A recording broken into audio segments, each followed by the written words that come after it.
Très bien, nous avons discuté dans cette petite section précédente de la façon dont les gènes sont apparus. Ils n'ont pu naître que par hasard, et il y a donc une forte improbabilité que cela se produise. Un autre problème se pose alors, celui de la complexité irréductible. Un objet si complexe qu'il doit être achevé avant de fonctionner et doit également être le fruit du hasard.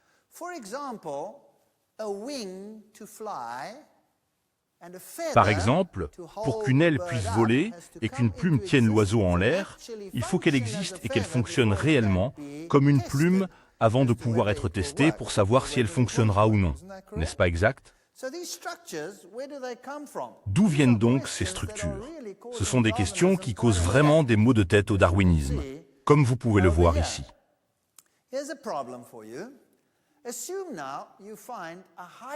Voici un problème pour vous. Supposons que vous trouviez une voie biochimique très compliquée chez un oiseau. Quelque chose de très compliqué. Disons le cycle de Krebs. Les étudiants qui ont étudié cette question savent que de très nombreuses réactions et de très nombreux gènes sont nécessaires pour faire fonctionner le cycle de Krebs.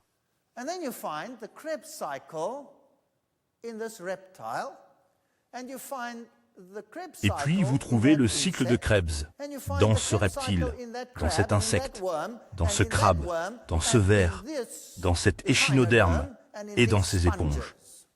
Waouh! Vous trouvez maintenant le cycle de Krebs dans chacun d'entre eux.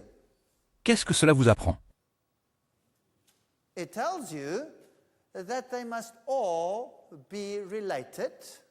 Cela vous dit qu'ils doivent tous être apparentés et qu'un oiseau et une éponge sont très éloignés l'un de l'autre. Cela signifie que ce système très complexe a dû exister dès le début. Wow. Si vous prenez toutes les voies biochimiques complexes qui sont partagées par tous les organismes vivants sous le Soleil, cela signifie qu'elles étaient toutes là depuis le début? Maintenant nous pensons à Boom, New York City.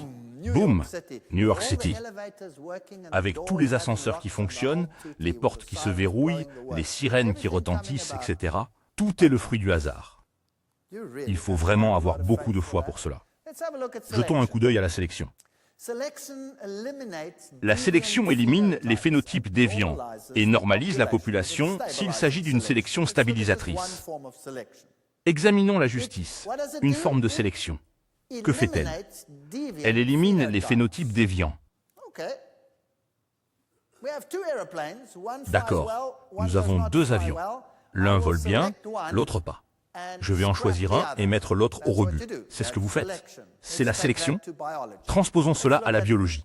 Prenons le cas de la noctuelle poivrée, dont la population possède des gènes sombres. Le papillon de nuit s'est adapté aux zones industrielles d'Angleterre de plus en plus polluées par la suie. C'est la théorie sur laquelle il s'appuie.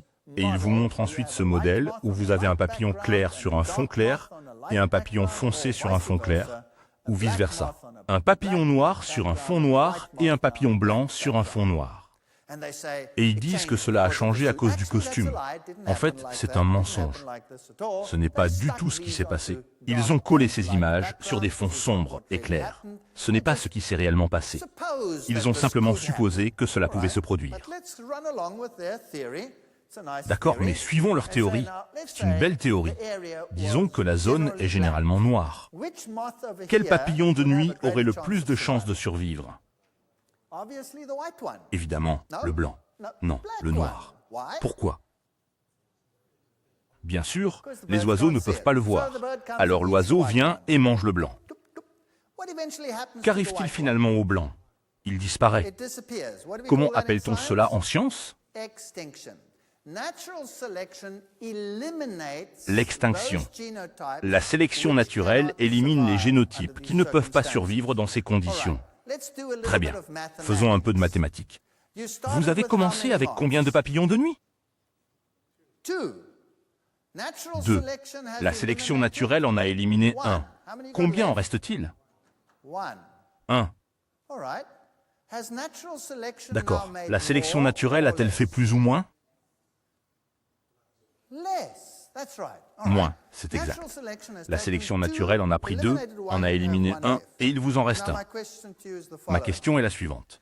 Comment pouvez-vous utiliser un processus, la sélection naturelle, qui fait de moins en moins de choses pour en faire de plus en plus? Parce que vous commencez avec peu d'animaux et que vous savez que vous voulez avoir beaucoup d'animaux sur la planète, n'est-ce pas? Comment y parvenir? Vous ne pouvez pas utiliser un mécanisme qui produit de moins en moins pour produire de plus en plus. Cela n'a donc aucun sens. Dans le passé, il y avait beaucoup plus de variétés qu'aujourd'hui. Donc la sélection naturelle est sûrement en train de faire disparaître des choses. Ici, vous avez la famille des chiens, et vous avez de petits chiens, de grands chiens, et vous avez toutes ces formes de chiens, et toutes ces formes d'oreilles, et toutes ces petites créatures étranges. Regardez les formes d'oreilles, les longues oreilles tombantes, le bloodhound cette année dans le colis, et tous ces types de poils que nous voyons ici, tous présents dans la famille des chiens. Question.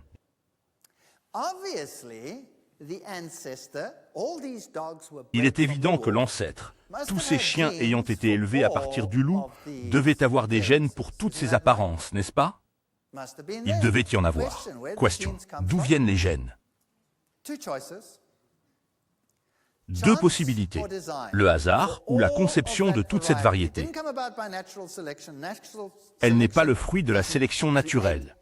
La sélection naturelle ne crée rien.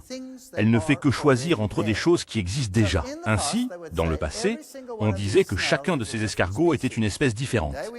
Aujourd'hui, nous savons qu'il s'agit d'une seule et même espèce.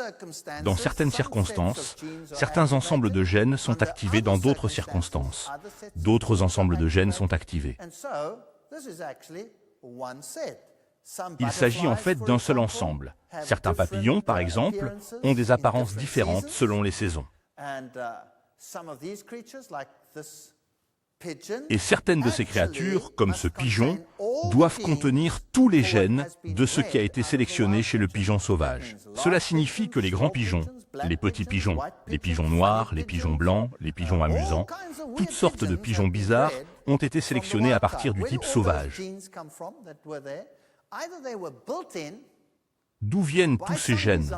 Soit ils ont été intégrés par un concepteur, soit ils sont apparus par Boom Little House, Boom Little House, Boom Little House. C'est ce que vous devez croire en termes de probabilité. Regardez la variété ici, du noir au blanc, du petit au grand. C'est une créature intéressante. On l'appelle le quagga. Il s'agit d'un type de zèbre éteint qui n'avait des rayures que jusqu'à un certain endroit, le reste étant dépourvu de rayures. Il s'est éteint il y a 300 ans. On a trouvé une peau dans un musée et, en la nettoyant, le taxidermiste a découvert que des vaisseaux sanguins étaient encore collés à l'arrière dans la graisse séchée et qu'ils contenaient des globules rouges. Qu'a-t-il fait?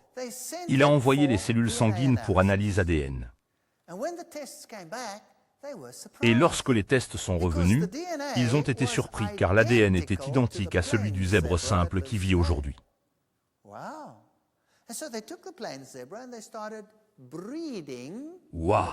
Ils ont donc pris le zèbre simple et ont lancé un programme d'élevage pour reproduire le quagga, et ils ont réussi.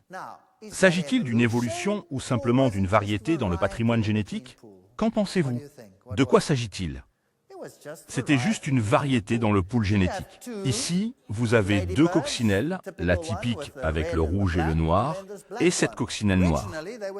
À l'origine, il y avait 2 espèces jusqu'à ce que l'on découvre... Non, attendez une seconde. Celle-ci apparaît à l'automne et celle-là au printemps. Il est donc évident qu'il y a 2 ensembles de gènes dans cette créature et que l'un des ensembles de gènes est activé à l'automne et l'autre au printemps. Vous en avez donc 2. Allèles ici. 2 possibilités, 2 gènes, codant pour des apparences différentes. D'où viennent ces gènes? Du hasard ou de la conception. C'est la seule option possible. Dans tous ces cas, c'est exactement la même chose. Imaginons maintenant qu'il s'agisse d'insectes. Les insectes passent par différents stades. Au début, il y a une lave. À quoi ressemble une lave? Elle ressemble à un ver. Ensuite, Il y a une chrysalide qui ressemble à un petit sac suspendu quelque part. Ensuite, un papillon ou autre chose se développe à partir de cette chrysalide. Waouh! Cela signifie qu'il doit y avoir des batteries complètes de gènes codant pour ces organismes totalement différents. Si vous ne connaissiez rien aux insectes et que je vous donnais une grosse chenille, ne la classeriez-vous pas comme une espèce totalement différente du papillon? Oui ou non? Bien sûr que oui. D'où viennent donc tous ces gènes, ce code? Dans certaines circonstances, il s'agit d'une chenille. Et qu'advient-il de ces gènes? Ils sont désactivés et une autre série de gènes dans l'ADN est activée.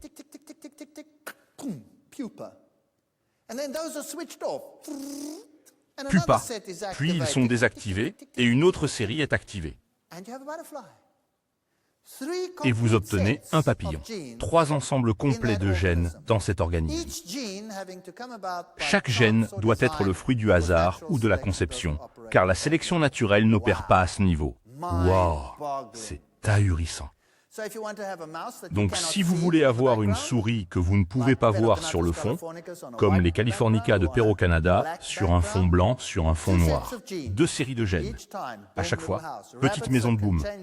Des lapins qui peuvent changer de couleur en fonction des saisons. Boom Little House, Boom Little House. Des lézards qui peuvent faire de même. Tout processus qui modifie le génotype pour augmenter la variation, la science y a bien sûr réfléchi et s'est dit « Waouh, nous avons un problème. Nous avons un énorme problème. »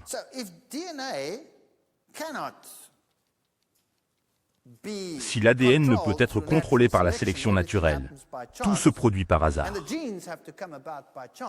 Et les gènes doivent être le fruit du hasard. Puis la sélection naturelle vient encore en détruire une partie et n'en conserver qu'une partie. Nous en avons de moins en moins. Comment pouvons-nous en obtenir de plus en plus? C'est un problème. C'est alors qu'ils ont eu l'idée. Ah, nous savons. La reproduction sexuée augmente la variété. C'est très bien. La reproduction sexuée est donc l'un des processus susceptibles de modifier le génotype pour accroître la variation. Mais comment cela se produit-il?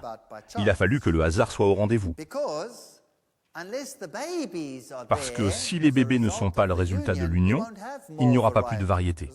Est-ce que cela a un sens? Réfléchissons-y. La fécondation, l'ensemble du processus de reproduction sexuelle.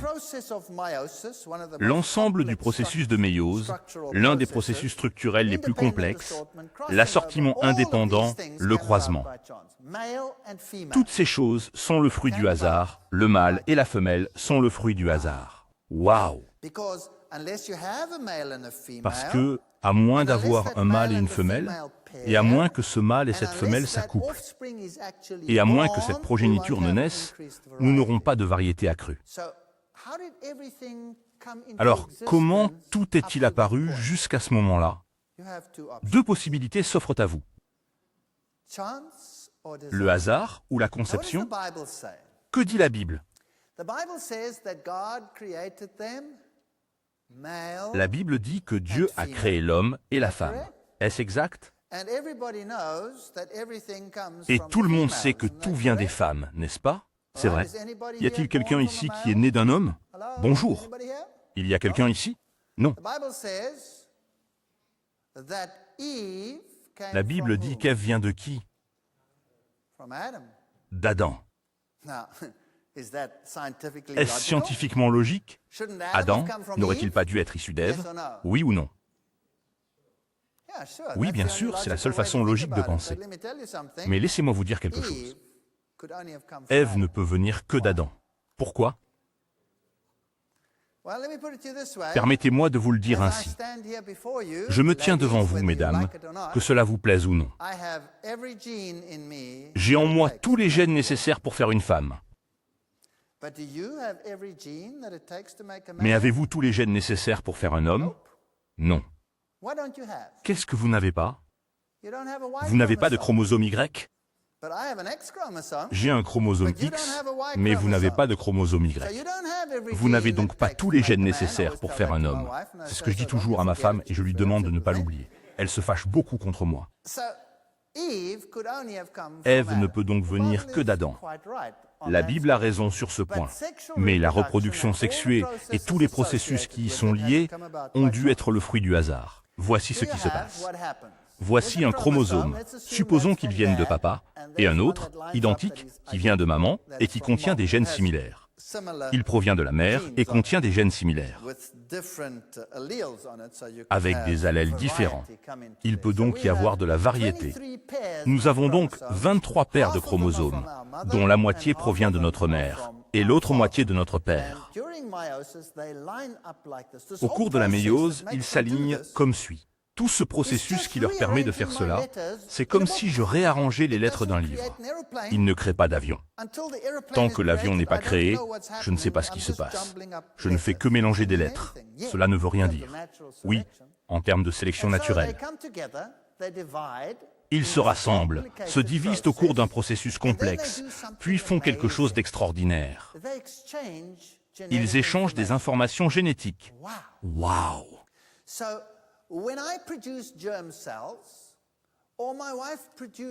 Ainsi, lorsque je produis des cellules germinales, ou que ma femme en produit, et que les deux se rencontrent, ce processus a déjà eu lieu. Ainsi, à partir de ma mère et de mon père, je crée un mélange de gènes en croisant les gènes. Ce n'est pas si simple. Ce qu'il faut, c'est une enzyme qui court le long de l'ADN, puis d'une autre enzyme qui vient comme une paire de ciseaux et coupe l'ADN.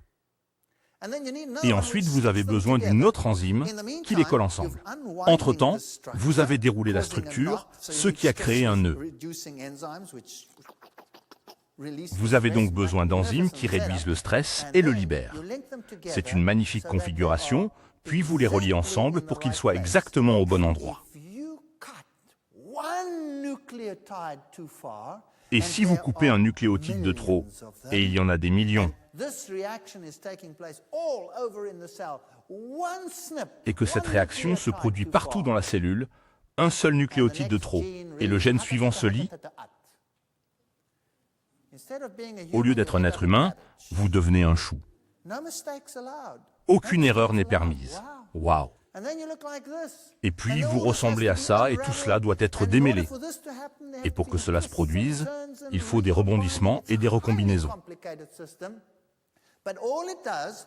C'est un système très compliqué, mais tout ce qu'il fait, c'est réarranger les lettres dans mon livre. C'est comme si on prenait un programme informatique et qu'on en coupait des parties pour les mettre à un autre endroit. Mais il ne produit encore rien tant qu'il n'est pas construit. Comment le mécanisme est-il apparu ? Ce mécanisme très compliqué, aussi compliqué que ce que vous avez vu dans une vidéo tout à l'heure, comment est-il apparu? Le hasard ou la conception? C'est les seules possibilités. Voici donc un poisson des cavernes. Remarquez qu'ils n'ont pas d'yeux. Oh, c'est une nouvelle espèce, dit la science. C'est une nouvelle espèce. C'est intéressant. Voici des scarabées des cavernes aveugles. Voici des écrevisses aveugles, des écrevisses des cavernes. Voici une salamandre aveugle des cavernes. Et voici une blatte des cavernes aveugles. Toutes de nouvelles espèces. Saviez-vous que si vous allez à Hawaï et qu'une nouvelle île se forme, les cafards envahissent très vite les nouvelles crevasses? Et quelques mois plus tard, ceux qui se trouvent dans les grottes n'ont plus d'yeux. L'évolution? Je ne crois pas. Je pense que ce qui s'est passé, c'est que dans ces circonstances, sans lumière, il n'est pas nécessaire que les yeux se développent. Et les gènes qui ont tous ces jolis petits interrupteurs sont simplement désactivés. S'agit-il donc d'une nouvelle espèce? Non, ce n'est pas du tout une nouvelle espèce. C'est juste une espèce modifiée. Parce que nous avons ces beaux gènes et ces systèmes de commutation qui sont apparus comment? Vous avez deux possibilités. Le hasard ou la conception? Ok, les oiseaux qui perdent leurs ailes. Vous avez des râles sans ailes, des pélicans sans ailes, des cormorans sans ailes sur les îles. Pourquoi? Parce que si vous êtes loin sur une île, que vous vous envolez, que le vent vous emporte, et que vous ne retrouvez pas votre île, tôt ou tard, vous tombez. C'est votre fin. Ils deviennent donc très vite incapables de voler. S'agit-il d'une mutation chez toutes ces créatures? Je ne le pense pas. Je pense que c'est éteindre, éteindre, éteindre. Un poulet a perdu ses plumes. Et pourquoi n'en a-t-il pas? Parce qu'il a subi une mutation. Vous voyez maintenant la différence. Celui-ci est une mutation. Quelque chose a mal tourné et il ne développe pas de figure. C'est différent. Mais il suffit d'activer et de désactiver des gènes pour obtenir toutes ces variétés. Il s'agit d'un croisement entre un zèbre et un cheval. Vous pouvez obtenir de nouvelles variétés en croisant des éléments. Voici un croisement entre un léopard et un jaguar. Il y a un croisement entre un tigre et un lion. Cela s'appelle un ligre. Un animal intéressant. Il existe un croisement entre un dauphin et une baleine. On l'appelle le loup de mer. Un croisement entre un cheval et un zèbre s'appelle un zorse. Et un croisement entre un zèbre et un âne s'appelle un zonké. La plupart de ces croisements peuvent s'avérer stériles. Mais lorsque vous croisez des insectes ou des plantes, cela ne signifie pas nécessairement qu'ils seront stériles. Cela fonctionne donc. Voici un croisement entre un mouton et une chèvre. Mais vous ne pouvez pas le faire naturellement. On prend donc l'embryon de l'un, on prélève quelques cellules de celui-ci et une cellule de l'autre, on les relie et on les place dans une mère porteuse.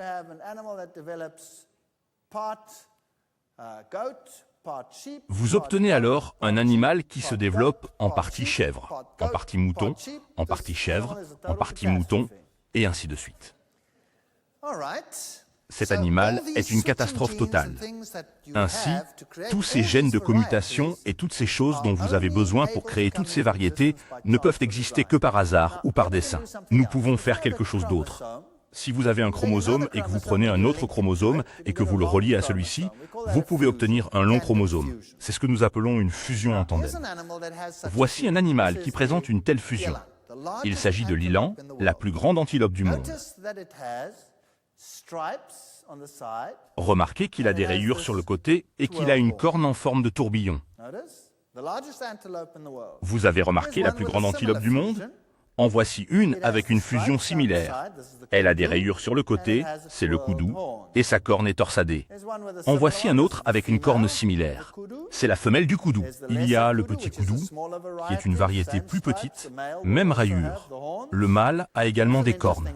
Voilà un animal intéressant. Si vous ne saviez pas qu'il s'agit d'une seule espèce, vous en feriez deux. Voici la femelle Nyala avec les rayures. Voici le Nyala mâle. Vous pouvez voir les rayures très faiblement, ainsi que le tourbillon intéressant de la corne. Voici le bongo avec les rayures et le même tourbillon dans la corne.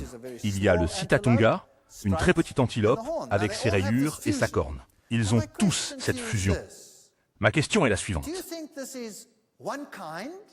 Pensez-vous qu'il s'agit d'une seule et même espèce ou d'espèces différentes? Le monde en fait des espèces différentes, mais elles présentent toutes la même aberration. Je dirais donc qu'il s'agit d'une variété de l'une d'entre elles. Allons un peu plus loin. Voici le loup. Le loup a 76 chromosomes. C'est plus que ce que nous avons. Ce sont les variétés de loups qui se croisent facilement, de sorte qu'ils ne changent pas trop de forme parce qu'ils se croisent si facilement, les différents clans. Mais pour ce qui est des renards, c'est une autre paire de manches. Ils ont tous une apparence différente. Et le plus intéressant, c'est que certains d'entre eux ont 38 chromosomes, d'autres 78, et tout ce qu'il y a entre les deux. Mais si vous en prenez une avec 38 chromosomes, les chromosomes sont très longs. Si vous en prenez un avec 78 chromosomes, les chromosomes sont très courts. Ils les ont donc examinés et ont dit, vous savez quoi? Ce sont les mêmes informations, elles sont juste réarrangées. Ma question est donc la suivante. Si vous regardez ces créatures, si vous regardez les chiens sauvages et les races de chiens d'aujourd'hui, voici un Afghan, un berger belge et un papillon. Nous savons qu'il s'agit d'une seule espèce. Voilà la variété. Et voici les espèces sauvages, qui sont toutes différentes. Mais en réalité, elles ont toutes les mêmes gènes, simplement disposés de manière légèrement différente. Il ne s'agit pas d'un nouveau matériel, mais d'un matériel réarrangé. C'est donc une question. De tous ces chiens sauvages, loups et coyotes, combien pensez-vous qu'il y en ait eu sur l'arche? Une paire, une seule. Et c'est à partir de cette paire que toute cette variété a vu le jour. Parmi toutes les antilopes que j'ai mentionnées, combien devaient monter dans l'arche? Je vous ai joué un tour, 7 paires. Pourquoi? Parce qu'il s'agissait d'animaux purs. Ceux-ci sont des animaux impurs. Mais encore une fois, la réduction du nombre d'animaux à embarquer dans l'arche est en fait assez incroyable. Si vous prenez le chacal, le renard et le coyote, ce sont 3 espèces. Si j'ajoute le loup, le coyote se reproduira avec le loup. Le saviez-vous? Dans le centre du Canada, où les coyotes sont très grands, ils se reproduisent avec un loup. Sur la côte, le coyote est plus petit et ne se reproduira pas avec le loup. Mais le coyote est capable de se reproduire avec un loup. Et les chacals seraient capables de se reproduire avec un coyote. Si vous allez en Australie, vous verrez que le dingo et le chien sont très semblables et que le dingo est en voie d'extinction. Pourquoi le dingo est-il en voie d'extinction? Parce qu'il se reproduit avec un chien. Question. Qu'est-ce qu'un dingo? Un dingo est un chien. C'est bien cela. En tant que scientifiques, nous aimons tout diviser en centaines et centaines d'espèces, alors qu'en réalité, une espèce est bien plus importante que cela. Il suffit d'un type sauvage pour obtenir tous les canidés. Les dingos, les renards, les chiens sauvages et tous les canidés sont issus d'un seul couple dans l'arche. Et cela pourrait se faire aussi rapidement que cela, car les gènes sont là. Par exemple, si vous prenez 2 chromosomes courts et que vous les fusionnez en un chromosome long, l'information sera utilisée d'une manière différente. Et vous avez des souris qui ont cela, vous avez des souris avec quelques chromosomes, et elles sont très longues comme ceci, et vous avez des souris avec des chromosomes courts comme ceci. Mais l'information a été mise en commun, et elle est exactement la même ici que dans ces 2 cas. La souris domestique, la souris des champs, et toutes ces souris n'ont que des informations mélangées. Combien de souris sont donc montées sur l'arche de toutes ces souris différentes? Une paire. Très intéressant. Ensuite, vous avez des différences dans l'hétérochromatine. Toutes sortes de choses intéressantes. Nous avons un autre élément qui augmente la variété. Nous avons des gènes que nous appelons transposons, où vous pouvez prendre un morceau d'information et le transposer sur un autre morceau d'ADN. Ne pensez pas que c'est une chose simple. Tout cela se passe au niveau du gène. Vous devez couper ce gène, le transporter à un autre endroit, le couper, ouvrir l'ADN, l'insérer, le refermer, et il doit être lu au nouvel endroit. Que peut-il se passer alors? Dans la nouvelle position, le gène peut être lu davantage et, en une génération, vous passez d'une petite souris à une souris géante. Une génération. Il suffit d'un coup de baguette magique pour qu'elle devienne grande. Tout ce que vous avez fait, c'est prendre un gène et le placer dans une autre position. Vous pouvez le faire avec une souris sombre, vous pouvez le faire avec une souris claire. Cela n'a pas d'importance. Une simple étape. Mais si vous avez pris ce gène et que vous l'avez coupé d'une lettre de trop, que se serait-il passé? Il aurait lu... C'est n'importe quoi. Il doit s'agir d'un processus précis. Réfléchissons-y. Une variété intégrée dans le patrimoine génétique, pour que nous puissions obtenir toutes les couleurs imaginables, tous les types de cheveux. Toutes ces choses sont intégrées dans cet animal sauvage, le loup. D'où viennent tous ces gènes? Quels sont vos choix? Hasard ou conception? Imaginez maintenant ceci. Tout ce que je vous montre ici est un génotype. Tous ces gènes, boum, une petite maison, boum, une petite maison, boum, une autre. Toute cette variété sont le fruit du hasard. Par hasard. L'échange reproductif, le fait d'avoir un mâle et une femelle, ne signifie rien tant que les enfants ne sont pas là. Boum, le voilà New York. Aujourd'hui, l'homme et la femme sont le fruit du hasard. Le mécanisme, la méiose, le système le plus compliqué connu de l'homme. Boum, c'est le fruit du hasard. L'ensemble des mécanismes permettant de tout construire est le fruit du hasard. Le croisement au cours de la méiose qui me permet d'avoir un nombre infini d'enfants. Saviez-vous qu'à partir de l'assortiment indépendant de la méiose, je peux avoir 80 000 milliards d'enfants différents? Et si j'ajoute les croisements, c'est sans limite. Les deux d'entre vous qui sont exactement identiques dans cette salle peuvent-ils se lever? Pourquoi personne ne se lève-t-il? Parce que vous êtes tous différents. Pourquoi êtes-vous tous différents? Parce que vos gènes ont des allèles différents. Et même s'ils n'en ont pas, ils s'expriment différemment. C'est la variété du patrimoine génétique. La recombinaison des chromosomes qui donne tous ces types de loups, de chiens sauvages et d'antilopes. Hasard ou conception. L'ADN transposable. Cet ADN peut passer d'un endroit à un autre. Hasard ou conception. Certains animaux, lorsqu'ils sont stressés, réarrangent totalement leur ADN. Ils le prennent et le mélangent. Et un tout nouveau lot de descendants se développe. C'est le cas, par exemple, des ratopnus. C'est incroyable. Il y a une reine qu'elle élève. Si les temps sont durs, elle a toutes sortes de reines différentes. Et tous ces mécanismes étaient totalement inconnus de Darwin. Et tous ces mécanismes ne pouvaient résulter que du hasard ou d'un dessein. Imaginez que vous disposiez maintenant de ces nouvelles informations. Vous êtes un nouveau Darwin. Vous arrivez sur l'île et vous trouvez des loxopes à la place des pinsons. Et vous voyez toutes ces variétés. Que diriez-vous? Vous diriez que, puisqu'il y a tant de variétés et qu'elles proviennent toutes probablement d'une seule paire, Dieu n'a rien créé. Diriez-vous cela?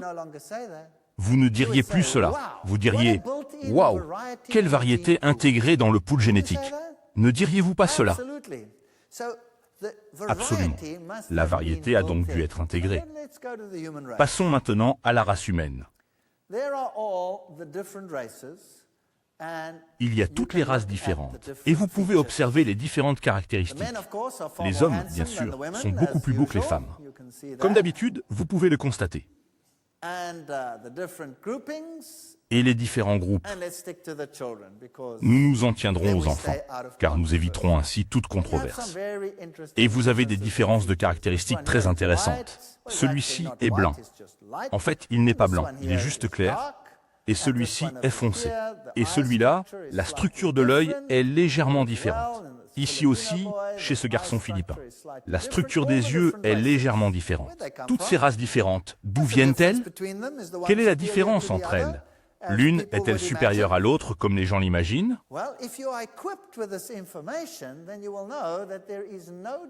Si vous disposez de ces informations, vous saurez qu'il n'y a aucune différence entre eux au niveau génétique. Le blanc par rapport au noir, par exemple, n'est que la façon dont le gène de la production de mélanine s'exprime. Je peux produire de la mélanine. Je possède donc le gène de la mélanine. Si je m'expose au soleil, je deviens plus sombre, donc je produis plus de mélanine.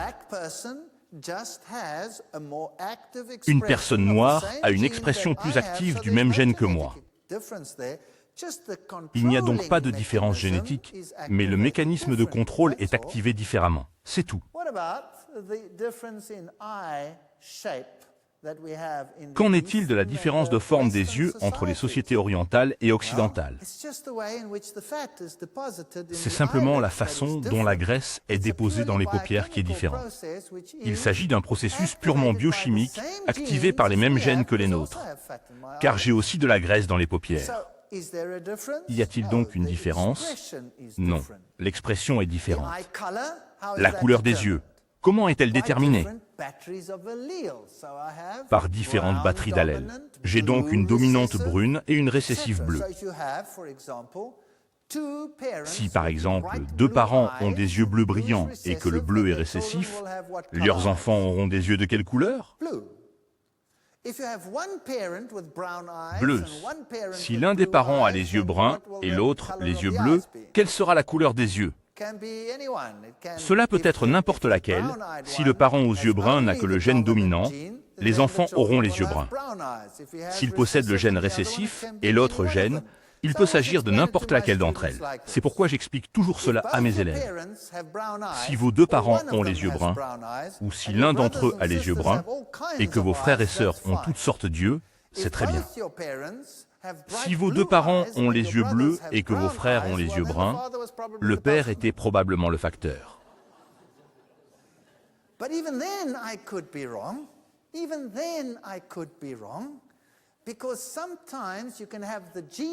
Même dans ce cas, je peux me tromper, car il arrive que le gène ne s'exprime pas. Supposons que vous ayez le gène du brun, qu'il ne s'exprime pas, et que vous obteniez une couleur différente. Elle pourrait être bleue.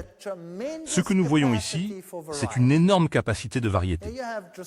Vous avez ici la drosophile molly et la drosophile digressa, et elles ont l'air totalement différentes. Remarquez que celle-ci a des yeux très rouges, celle-ci a des yeux presque noirs, certaines ont des yeux blancs, d'autres n'ont pas d'yeux. Certains ont de longues ailes, certains ont des ailes courtes, certains n'ont pas d'ailes, certains ont un seul corps, d'autres ont deux corps. Mais ce sont toutes des mouches à fruits. Encore une question. Il y a un piano. Imaginez que les touches du piano sont les gènes. Combien de mélodies puis-je jouer sur le piano?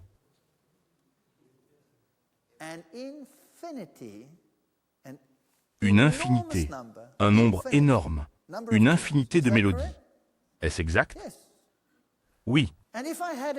Et si j'avais une guitare ici, combien de morceaux pourrais-je jouer sur cette guitare?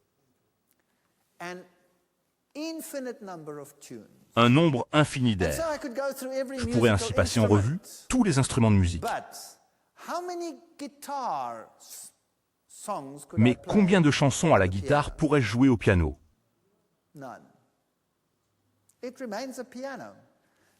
Aucune. Cela reste un piano et je peux l'exprimer dans différents airs. Il en va de même pour notre ADN. Dieu doit donc aimer la variété.